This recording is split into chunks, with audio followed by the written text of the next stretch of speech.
Hello friend, welcome back. I'm so glad to have you here. In this video, I am going to be decorating my goal planner, and I'm just going to be talking about step by step how to plan out your goals and write them down and make it so that you have a better chance of achieving them.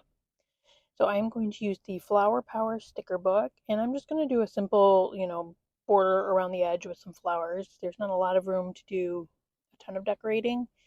So I'm just going to do a little flower border with a little washi. So let's get started. So you're going to start your goal planning with gratitude. The top box up here is for 3 pieces of gratitude. And you just want to start your goal setting with listing a few things that you're already grateful for. Starting from a place of gratitude really can help lead to a more positive mindset as well as increasing your motivation. So you can't really go into goal planning in a negative mindset, or it's going to really decrease your chances of achieving them. The next thing that you want to do is write down your goal. So that's going to be the top line here. And just what your goal is, you want to be as specific as possible. And there was a study done from Dominican University reported that participants who write down their goals are 42% more likely to achieve them than those who don't. So that is crazy. I mean, just, the fact that you're just writing your goal down is going to make you 42% more likely to achieve it. That's, a no-brainer. So write down your goals.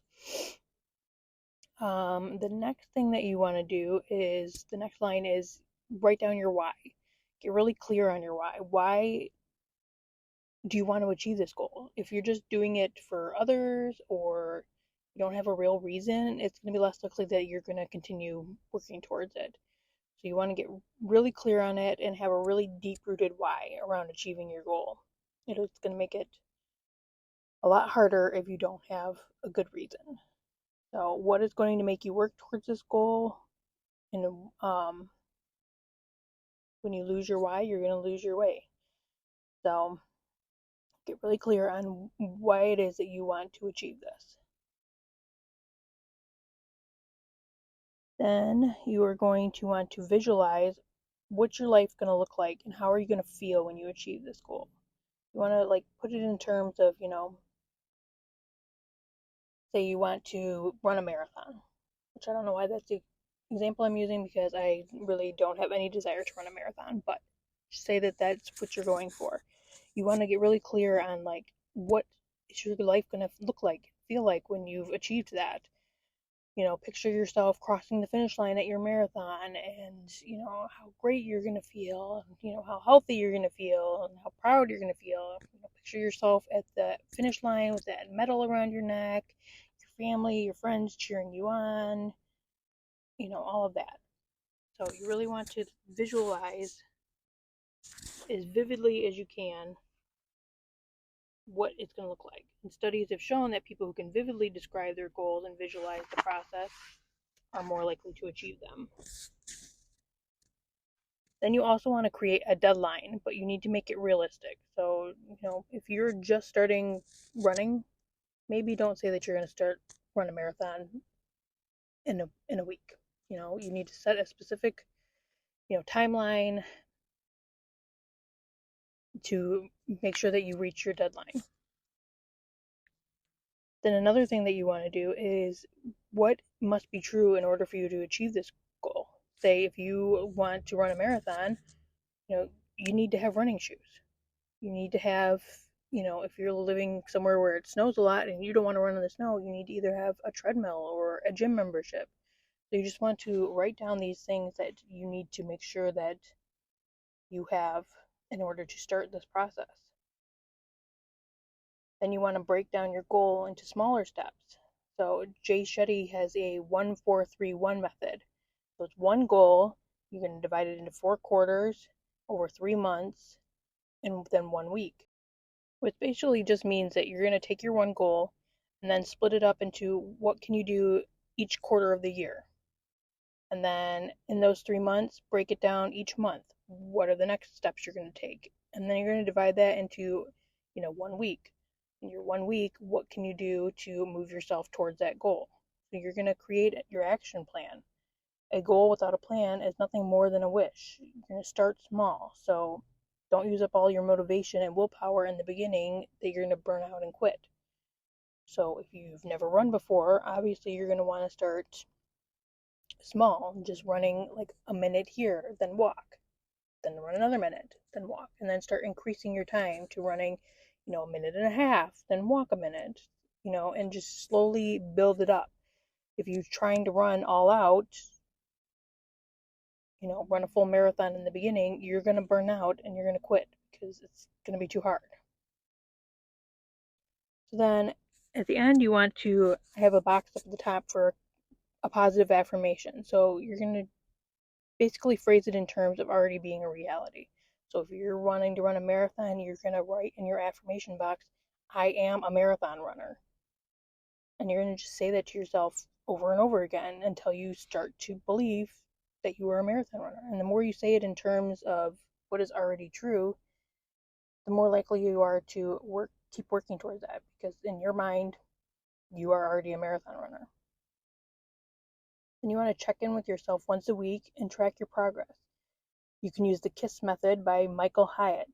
So K is for what do you want to keep doing? What is working for you? I is for what do you want to improve on? What can you do to make things better? The S is what do you want to stop doing that isn't working? So if you're deciding that you're running, through a trail and that is just too hard for you, then maybe you're going to want to start running on pavement through a park or something. So what do you want to stop doing that isn't working? And then what do you want to start doing? What is something that you can add in to help make your process easier? And then just a few extra tips going into your goal planning is go into it knowing that at some point you're going to fall off. At some point you're going to miss a week, you're going to get busy, you're not going to run, but everybody does. What you need to do is have a plan to get back on track. So don't think about the effort and the discipline it takes to achieve a goal. Think about the system that you're going to use to achieve it. Schedule time into your planner to work towards your goal. If you already have it scheduled, you will be more likely to stick to your plan. So write out a plan of what days you're going to run. If you're going to run Monday, Wednesday, Friday, if you're going to run on the weekends, you just need to have some sort of plan of how you're going to achieve your goal, and then you want to try to stick to it as best you can. Obviously, there are going to be days where things happen and, you're not going to want to run. That's totally normal. Things happen, life happens. So you just miss a day, you move on to the next day, you start again. So basically, hopefully these tips helped you. As you can see, I did a flower border around the edge. I'm just adding some extra, pieces that I cut off. I did a little washi tape up in the gratitude box. I will try to link all of these products below, and again, I will have the link for my gratitude planner. It's totally free, so you just click the link and you can get it for free and plan your next goal out. The washi tape came in a set from Amazon, so I will link that set in the bottom. And I will try to link the Flower Power book too if I can find it. And I think that is going to about wrap things up. So if you enjoyed this video, please take the time to like it, share it, comment if you want to see a video of me filling this out, if that's something that interests you. Otherwise, I will be sure to put one up on my Instagram, so if you want to follow me over there. So thank you for watching, and if you used my goal planner, please be sure to tag me over on Instagram if you share it over there so that I can see how you guys are using it. So thanks for joining me, and I hope you enjoyed this video, and I will see you guys next time. All right, bye.